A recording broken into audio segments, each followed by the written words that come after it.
This news update is brought to you by Rock the remote with hours of free karaoke on video on demand from Flow. So bring it like Bay. There's even wonderful kids sing-alongs too. Available anytime. Simply press the VOD button on your Flow remote. This is how we do TV. This is how we flow.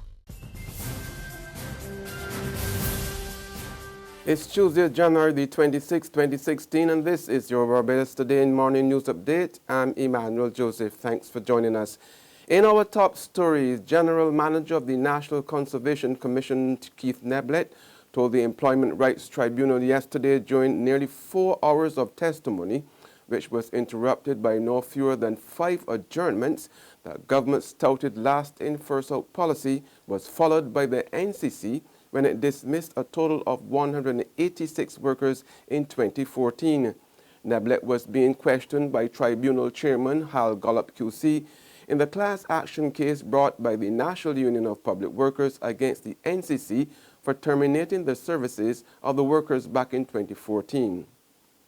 Are you saying then generally you complied with the last in person? We did. Okay. The parameters that were used might not necessarily what the union want to argue about. Which union? The union that we're dealing with now. Which union is that? The National Union of Public Workers. Tribunal Chairman Gollop has said the case will conclude today. Hearing resumes at 1 p.m. at the Warren's office complex. The Massy Stores supermarket at Sargeant Village, Christchurch will close its doors for the final time on Saturday, January the 30th, 2016 at 9 p.m.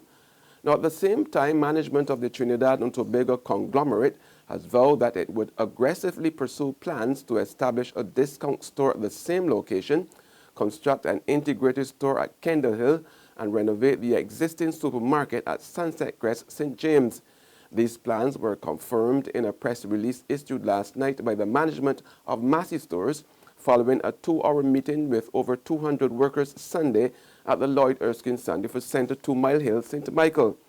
The press release stated that the imminent closure of what was popularly known as JB's Supercentre before the rebranding was preceded by extensive discussions with social partners, particularly the workers' representatives, the Barbados Workers' Union, as the company endeavored to fulfill its commitment to social dialogue. 47 workers would lose their jobs as a result of the closure. However, the company said it would provide support to those impacted by the change. Local and regional hotel and tourism industry officials are concerned about the possible impact of the Zika virus on the sector and are taking steps to mitigate the effect. The United States Center for Disease Control and Prevention has issued warnings about traveling to countries that have reported the presence of the virus, leaving tourism officials worried that these warnings could hurt the industry. Chief Executive Officer of the Barbados Hotel and Tourism Association, Sue Springer, told Barbados Today hoteliers were being proactive in mitigating the impact the virus could have on the tourism industry, which is currently experiencing favorable performances. Barbados has so far recorded 3 cases of the virus. Springer said based on past experiences with some mosquito-borne viruses, hoteliers were aware of the steps to be taken and therefore they were putting preventive and control measures in place at their facilities, including staff training and ensuring their properties were free of stagnant water. Shirley Barra was a private person who preferred to stick to herself. Neighbors of the Inchcape Terrace St. Philip woman said she did not mix or mingle much and when not working, spent her time alone at home with her dogs and her cats. Barra, who was on sick leave, died alone sometime over the past few days. Her decomposed body discovered in her house Sunday morning by police officers after a neighbor raised the alarm. Residents of the quiet developing neighborhood told Barbados Today that Barra's neighbor, a police officer, became concerned and decided to investigate a foul odor emanating from the building. The windows also remained open despite the rain. They explained that when the neighbor entered the yard, he was met by flies and an overpowering smell, so he called fellow officers who found the dead woman inside the green and white wall structure. Neighbor Ainsley Allen said he last saw Barrow alive on Tuesday. In sports now, captain of the Barbados Pride Jason Holder has admitted that his men did not bring their A game to the final of the Nagico Super 50 tournament, in which the Bajan cricketers were beaten by the Trinidad and Tobago Red Force. However, while Holder and head coach Hendy Springer said there are some positives that Barbados Pride took away from the game, Springer nevertheless did not mince words in describing his team's performance. We feel it poorly, very, very poorly. It's one of the worst Barbados field performances I've seen for a long, long time. Plus, some of the bowling was inaccurate as well. Credit to Trinidad, they batted the storm. You know, we just couldn't get it right at any point in time. There's regional and international news after this short break. Secure your future, be financially strong. Since 1983, we have been there for you. A smart range of products, great tax benefits. We're the solution to your hopes and your dreams. The Barbados Workers Union Cooperative Credit Union. The Barbados Workers Union Cooperative Credit Union. Humble beginnings to smart loans, smart savings. Save smart and borrow smarter. That's the move for me. Stability, prosperity. We're the solution to your hopes and your dreams. The Barbados Workers Union Cooperative Credit Union. The Barbados Workers Union Cooperative Credit Union. Turning now to news from the region, Guyana's President David Granger has called for an investigation into the root causes of domestic violence in the country in order to get to the bottom of this scourge and solve it.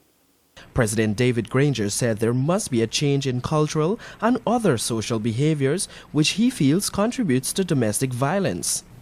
Violence in the home cannot be separated from violence in society and violence in the state.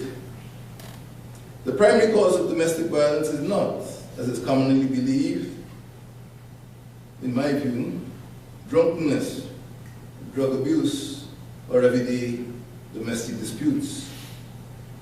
These factors may foster domestic violence, but I do not believe that they are the causes.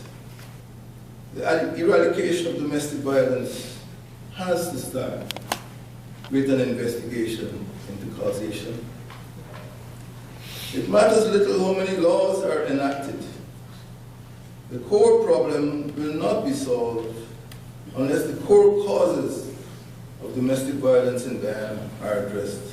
In more regional news, a new Salaries Review Commission is now fully functional in Trinidad and Tobago, but the country's president has issued a warning to its members to exercise care in determining the level of remuneration they award to public officers, parliamentarians, and others in authority.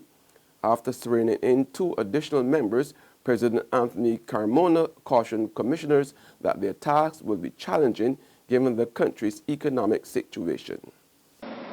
But given in fact what has transpired in the last few months, where we're in a type of recessionary mode, where in fact that recessionary mode is not only peculiar to us, but also very, very idiosyncratic to the rest of the world, in the context of challenging oil prices and basically in fact challenging economic policies.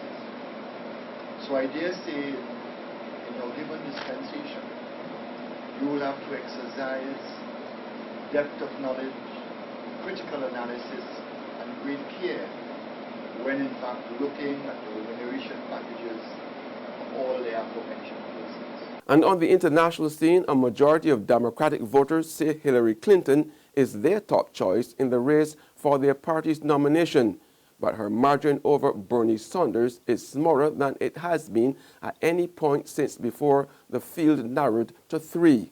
More in this CNN report. Bernie Sanders is the oldest contender in the presidential race, but he's drawing some of the youngest supporters on the campaign trail. This young army could determine whether he's able to slow or even stop Hillary Clinton's march to the Democratic nomination. Our campaign has the energy, has the excitement, is bringing young people, is bringing working people into it. But Clinton is trying to sway Sanders supporters of all ages, at times patiently. I know some of you are still shopping. I like to shop too. It's an open question whether young voters will take part in the Iowa caucuses. Sanders is challenging his followers to prove them wrong with a confrontational new website. They say you don't care. They say you won't caucus. They say Bernie can't win. And on that note, we end our Barbados Today morning news update. However, you can join us again this afternoon. Until then, remember to log on to www.barbadostoday.bb, subscribe to our e-paper, email updates, or like us on Facebook. You can also catch us on Izumi Media in bus terminals or screenplay at supermarkets and gas stations near you. Also tune in to channel 101 on Flow TV and Mix 96.9 FM to get all the latest news and sports. I'm Emmanuel Joseph. Have a fantastic day.